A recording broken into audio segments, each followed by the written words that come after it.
While the 04-05 season may not have netted the postseason results the Hoyas were hoping for, head coach Terry Williams-Flanoy's first year had a number of positive results. Bethany LeSueur had emerged as the offensive and defensive player the coaches were hoping for. Kay Carlin had become the team's leading three-point shooter. Freshman Kristen Heidloff had emerged as the point guard of the future, and freshman Kyara Marlowe had been selected to the Big East All-Rookie team.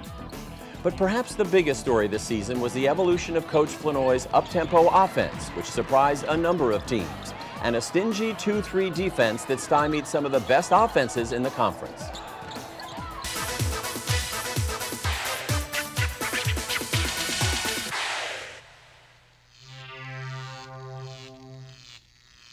I think it was a real changing point almost that we said we want to get the ball and look to go in transition. We weren't a team that usually did that, and I think it gets you a couple easy baskets a game, and you kind of just get into the flow a little bit. You start feeling a little better about yourselves, and when you can get some easy baskets.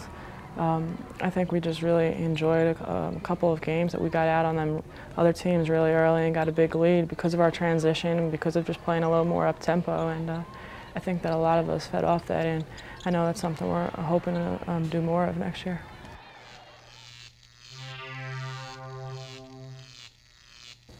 Yeah, the Boston College game was difficult sitting there. We lost by a lot, and when we watched that game, we saw their tempo, how they were going up and down so fast, and I just think transition baskets are so much easier than, setting up a play. So I really think we benefited from all those transition baskets, and we got more of them throughout the year. We started to progress as a team and come together and really learn how everybody plays, and we finally felt comfortable with the system, and pushing it up was something that we were getting easier baskets and more up tempo. You feel more excited when you're playing, and you just can't help but play better when you're playing in a system like that.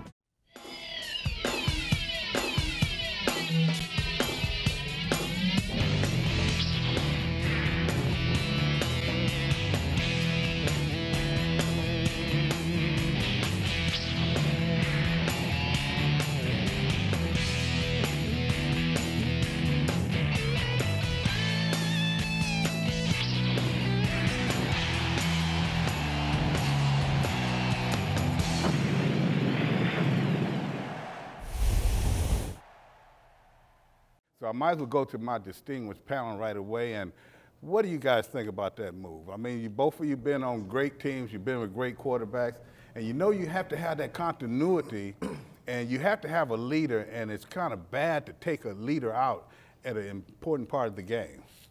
Well, I think that was a curveball for some reason that we won't know until later, because it's very uncharacteristic for Shanahan to do that. The way he's been plugging along, doing things in such a way that builds the team, and then all of a sudden, that was pretty weird. I'm not totally sure. Maybe they don't want to give him the contract. I'm not sure what it is, but that was very uncharacteristic, and I think it won't unfold until later. Is there an indication that maybe Donovan had told him he will not come back, Donovan? No, I don't think that that's the case, Tony, and I think that the good part about this is that they had the bye week in between everything that took place to get ready for Philly on that Monday night game. So I think McNabb, with what he's saying, is that he wants to come back and play for the Washington Redskins. But if this kind of stuff takes place, he may question that on down the road. But hopefully he will be the starting quarterback on Monday night against the Eagles.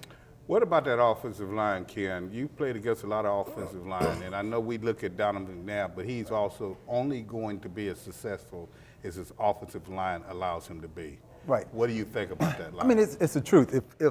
If I was scouting before the season, if you're scouting the offensive line and you look at the way they play, I would say, okay, McNabb, under pressure, if the pressure's right in front of his face, he has a tendency to throw the ball at the ground, to throw some short passes,